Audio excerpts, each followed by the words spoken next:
"Children, you have no fish, have you?" And they answered, "No." In the name of God, Father, Son, and Holy Spirit. Amen. Please be seated. The story so far. Jesus has risen from the dead and has appeared to the disciples who had locked themselves away in fear. He says, "Peace be with you," and shows them his hands and his side. Thomas, when he finally sees the risen Lord for himself, declares, "My Lord and my God." And then a commission. Last week, we were reminded of the commission of the risen Lord to his disciples. Jesus said, "Just as the Father has sent me, so I send you." And what did they do then? Today's gospel is a continuation of that story, and it concerns not all, but just a few of the disciples. And it seems that they have gone back to their former trade. Simon Peter's "I'm going fishing" is not a statement of resignation given with a shrug of the shoulder. He's not going fishing to clear his head or for some recreation. He was a fisherman. And whatever else they were all about to do, they'll need provision to survive, food to eat for themselves, and probably some extra income to put towards the mission that they are about to undertake. But they come back with nothing. They catch nothing. Their provision will need to come from elsewhere, it would seem. Perhaps you found it odd that they fish overnight in the dark. Perhaps you found it odd to discover that Simon Peter was fishing naked and only put his robes on in order to leap into the water to greet the Lord. Perhaps you found it odd that this miracle is recorded with such precision. There were 153 fish, we are told. Why so exact? I wonder, was there a manufacturer's warning on the nets which said, "We'll carry 152 fish without breakage"? The fact that there are 153 and the nets didn't break would have been noteworthy, therefore. Indeed, the net makers might well have used that in their summer advertising campaign that season. A word of caution. There is a route of questioning, analysis, and numerological gymnastics that can follow here. Trust me, the scholars have tried, tying themselves in knots, trying to argue what this number means. Maybe it's the number of species of fish in the sea, said Jerome, thereby suggesting wholeness or completeness in the catch. Or perhaps you'll find the meaning if you add each of these digits together, then multiply them by themselves and divide the new total by the original 153. Stop. Trust me, I spent far too long on this during the week, and none of the hypotheses or explanations got me anywhere at all. What if we just read and accept what John has written at face value? There were 153 fish. Simple as that. Remarkable because they had just had an unsuccessful night until that point, and then this huge haul. Remember, these men were fishermen. They relied on a catch for their income. So, of course, they counted them. The more important question is, where is all this leading us? What does this resurrection appearance mean? What are we to make of this miracle?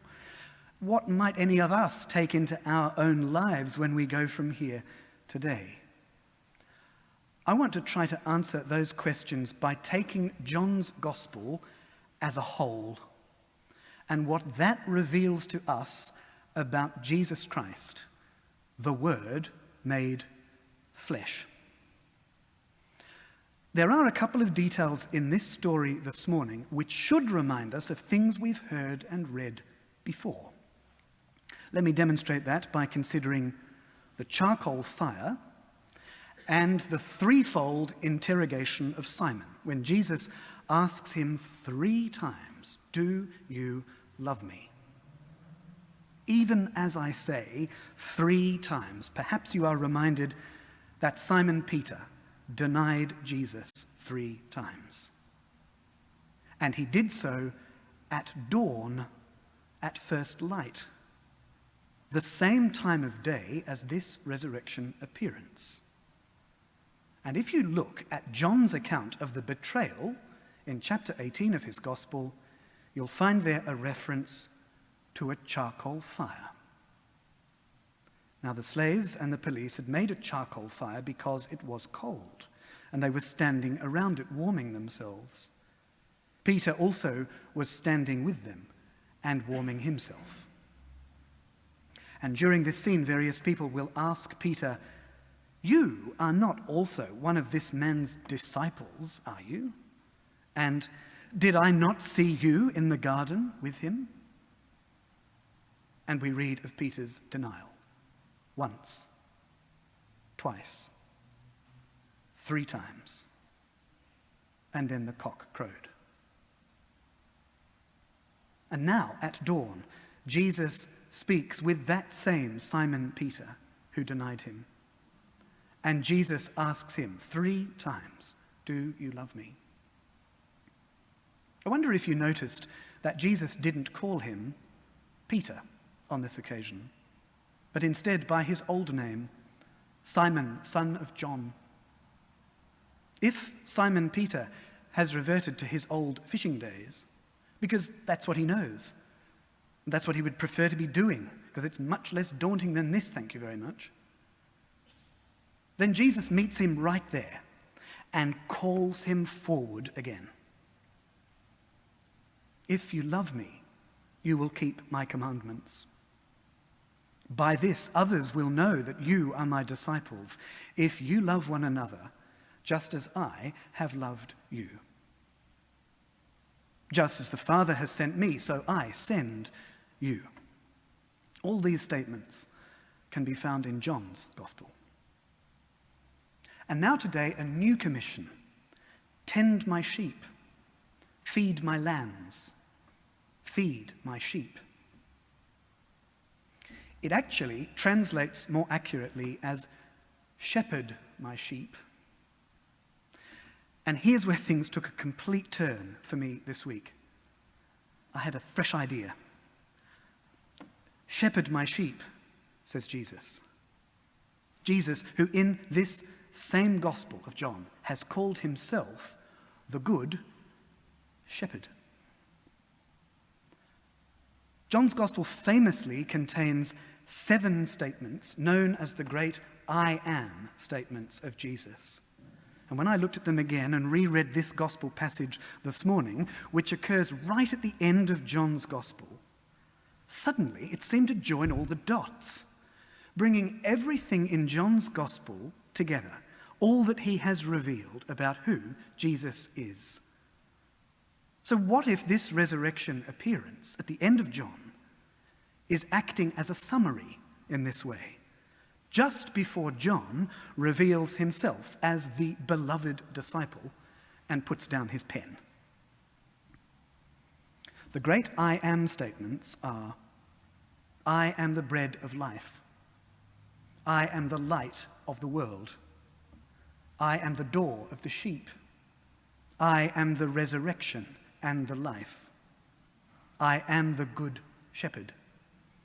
I am the way, the truth, and the life. I am the true vine. Now look at our gospel again. Verse 13, Jesus took the bread and gave it to them. He gives them breakfast from what he himself has provided. I am the bread of life. The little fire, the fish, and the bread are already there when Jesus invites the disciples to come. He invites them to add what they have caught to what he has provided. And what he has provided is himself. In our Christian discipleship, Jesus provides himself and we share whatever we have to be able to gather ourselves in the sharing of the feast. It's reminiscent of the Last Supper, when Jesus took bread and gave it to the disciples. Perhaps you might also be reminded of the supper on the road to Emmaus in Luke's Gospel, where the disciples recognized him in the breaking of the bread. I am the light of the world.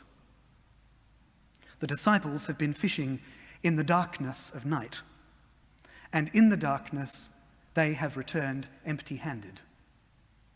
And then, in the first light of the dawn, there he appears, just as he appeared to Mary at the tomb in the first light of early morning.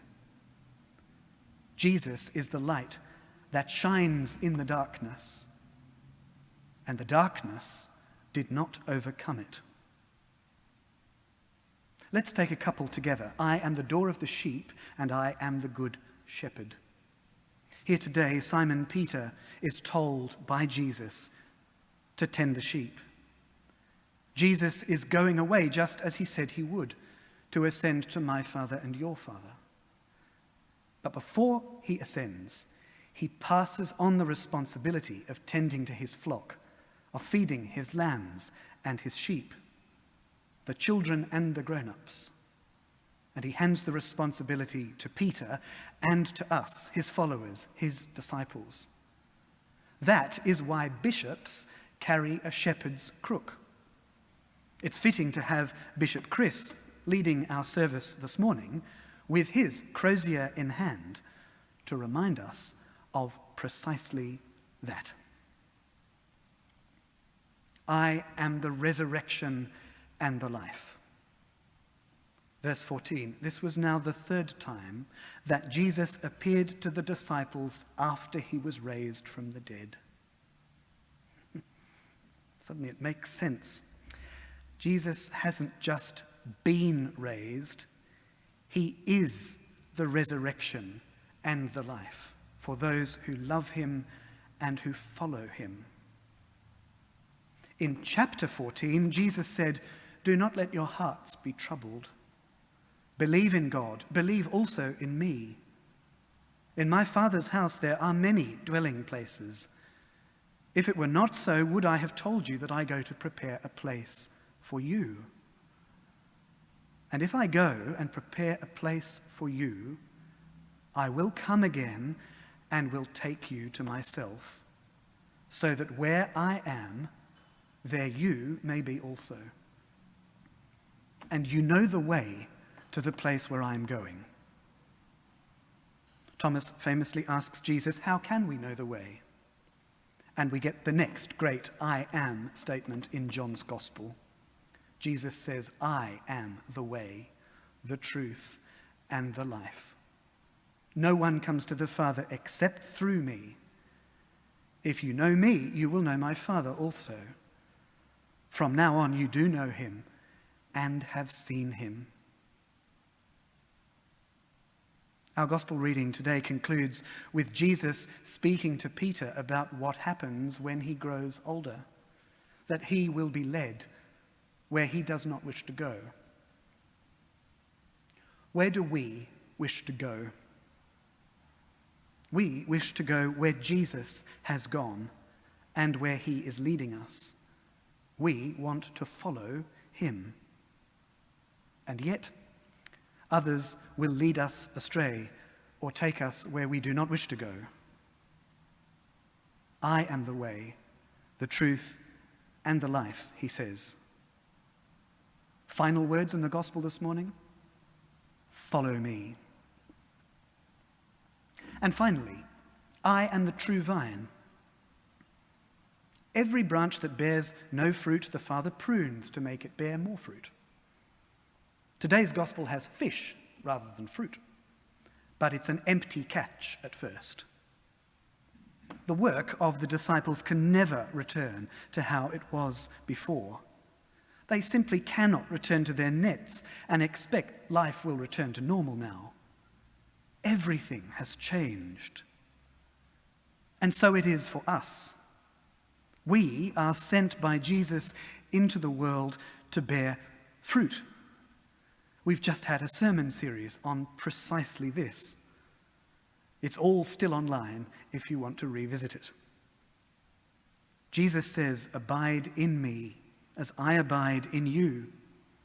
Just as the branch cannot bear fruit by itself unless it abides in the vine, neither can you unless you abide in me.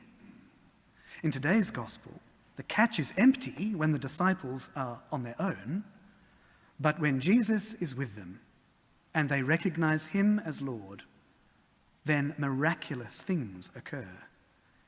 He abides in them and their nets are full. You see, the great I am statements of Jesus in John's gospel, I think, really help to make sense of that gospel passage we were presented with this morning. Perhaps you can tell I've really enjoyed preparing this sermon this week. There was something really energizing and exciting in the act of trying to understand this gospel story, this resurrection appearance, in the wider context of John's gospel. I tied myself in knots going down the various cul-de-sacs of this scholar and that scholar, and it got me nowhere. So, I want to conclude with a question this morning. If we're at the end of John's gospel now, what happens if we go back to the beginning?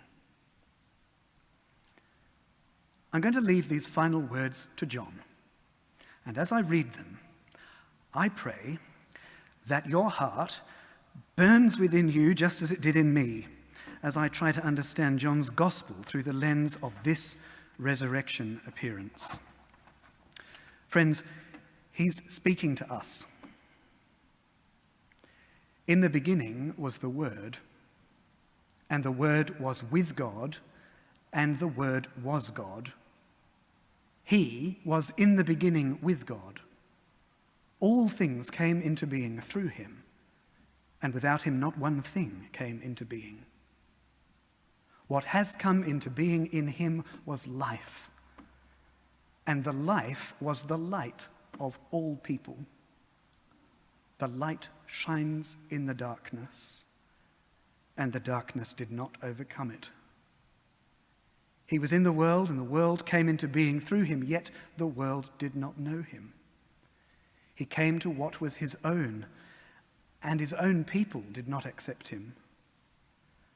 But to all who received him, who believed in his name, he has given power to become children of God, who were born not of blood, nor of the will of the flesh, or of the will of man, but of God. And the Word became flesh and lived among us. And we have seen his glory, the glory as of the Father's only Son, full of grace and truth.